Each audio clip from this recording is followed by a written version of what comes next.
ತಮಿಳ್ನಾಡಿನವರು ಆಗೋದ್ರೆ ಮೇ 20 ಹೋಗ್ತಾರೆ Kaveri water management authority ಮುಂದೆ. ಮೇ 20 ನಮಗೆ ಜೂನ್ ತಿಂಗಳಲ್ಲಿ ಏನು 9.91 TMC ನೀರು ಬೇಕಾಗಿದೆ, ಅದನ್ನು ಬಿಡಬೇಕು ಅಂತೇಳಿ ರಿಲೀಸ್ ಮಾಡಬೇಕು ಅಂತ ಹವಾಲಾಗ್ತಾರೆ ಅಲ್ಲೋಗಿ. ದೆನ್ ಆ ಒಂದು ತಮಿಳ್ನಾಡಿನ ಒತ್ತಾಯದ ಮೇಲೆ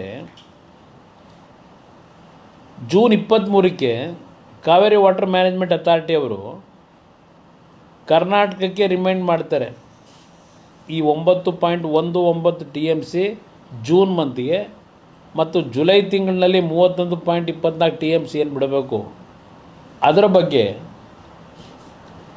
ಚರ್ಚೆಗೆ ತಗೋತಾರೆ. ಯಾಕಂದರೆ ಜುಲೈ 1ರಿಂದ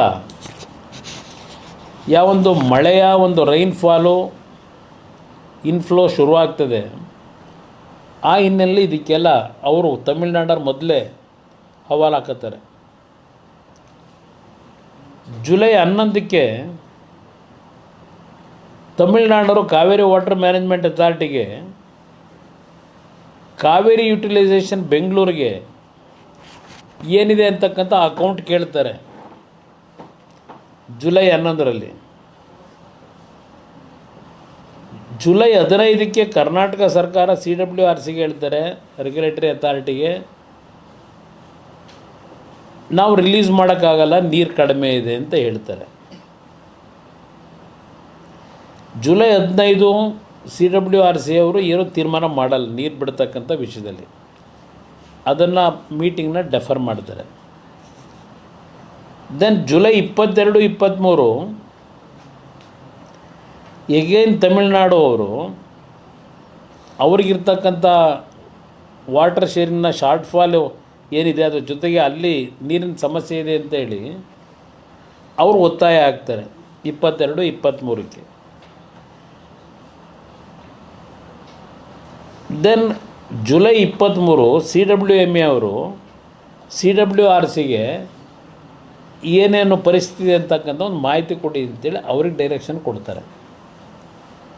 ಏನು ಸಿಚುವೇಶನ್ ಇದೆ ಎಕ್ಸಾಮ್ ಮಾಡಿ ಏನು ಮಾಡ್ಬೋದು ಪ್ರೋರೇಟ ಬೇಸಿಸ್ನಲ್ಲಿ ಅಂತಕ್ಕಂಥ ಮಾಹಿತಿ ಕೊಡಿ ಅಂತ ಹೇಳಿ.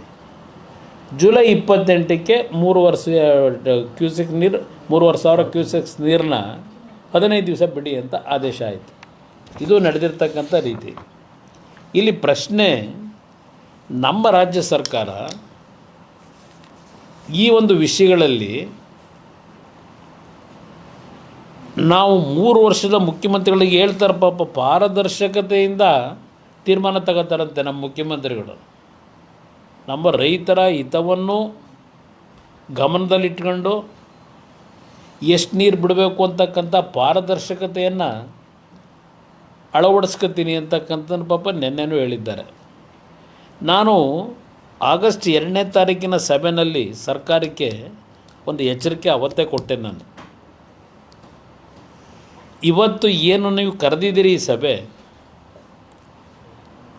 ಜುಲೈ 28 ಯಾವೊಂದು ವಾಟರ್ ಅಥಾರಿಟಿಯವ್ರು ನೀರು ಬಿಡಲಿಕ್ಕೆ ಹೇಳಿದ್ರು, ಅದರ ಹಿನ್ನೆಲೆಯಲ್ಲಿ ನಮ್ಮ ಸಭೆಯನ್ನು ಕರೆದಿದ್ದೀರಿ. ಈಗಾಗಲೇ ಕಳೆದ 2 ದಿವಸಗಳಿಂದ ಕಬಿನಿ ಜಲಾಶಯಕ್ಕೆ KRSಗೆ ದೊಡ್ಡ ಪ್ರಮಾಣದ ನೀರಿನ ಹರಿವೇನಿದೆ,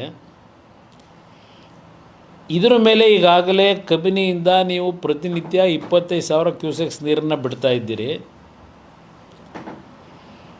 ಇಲ್ಲಿ ಇದನ್ನು ನೀವು ನೋಡಿಕೊಂಡು ನಾವು ರಿಲೀಫ್ ಆಗಿದ್ದರೆ, ಸದ್ಯ ಎಲ್ಲ ತೊಂದರೆ ಇಲ್ಲ, ನೀರು ಹರಿತಾ ಇದೆ ಅಂತ ಇದ್ದರೆ, ಇದು ಬೀಸೋದೊಣ್ಣೆ ತಪ್ಪಿಸ್ಕೊಂಡಿದ್ದೀರಿ ಅಷ್ಟೇ. ಇದೇ ಪದ ಯೂಸ್ ಮಾಡಿದ್ದೀನಿ ಸಭೆಯಲ್ಲಿ, ಬೀಸೋದೊಣ್ಣೆಯನ್ನು ತಪ್ಪಿಸ್ಕೊಂಡಿದ್ದೀವಿ ಅಂತ ಹೇಳಿ ಮೈ ಮರಿಬೇಡಿ ಅಂತ ಹೇಳಿದೆ.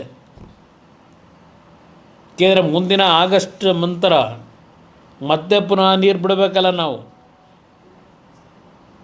ವಾಟರ್ ಶೇರಿಂಗ್ ಏನಿದೆ ಅದರ ಹಿನ್ನೆಲೆಯಲ್ಲಿ ಈಗ ನೀರು ಒಳ ಹರಿವಿದೆ ಅಂತ ಹೇಳಿ ಇದೇ ರೀತಿ ಮಳೆ ಸಂಪೂರ್ಣವಾಗಿ ಬಂದು ಜಲಾಶಯಗಳು ತುಂಬುತ್ತೆ ಅಂತಕ್ಕಂಥದ್ದು ನಾವು ಆಶಾಭಾವನೆ ಇಟ್ಕೊಳ್ಳೋಣ, ದೇವರು ಪ್ರಾರ್ಥನೆನೂ ಮಾಡೋಣ. ಆದರೆ ಏನಾದರೂ ಪರಿಸ್ಥಿತಿಗಳು ಹದಗೆಟ್ಟರೆ, ನೀರಿನ ಮಳೆಯ ಒಂದು ಕೊರತೆ ಬಂದು ಮತ್ತೆ ಮುಂದಿನ ತಿಂಗಳಿಂದ ಸಮಸ್ಯೆಗಳು ಶುರು ಆಗುತ್ತೆ ಆಗಸ್ಟ್ ಎಂಡ್ನಲ್ಲಿ, ಇದಕ್ಕೆ ಯಾವ ಕ್ರಮ ತೆಗೆದುಕೋಬೇಕು ಅನ್ನೋದ್ರ ಬಗ್ಗೆ ಮುಂಜಾಗ್ರತೆ ಕ್ರಮ ತಗೊಳ್ಳಿ ಅನ್ನೋದನ್ನು ಸಭೆಯಲ್ಲಿ ಹೇಳಿದೆ. ಇವತ್ತು ಆ ಪರಿಸ್ಥಿತಿ ಬಂದು ನಿಂತಿದ್ದೇವೆ. ಈಗ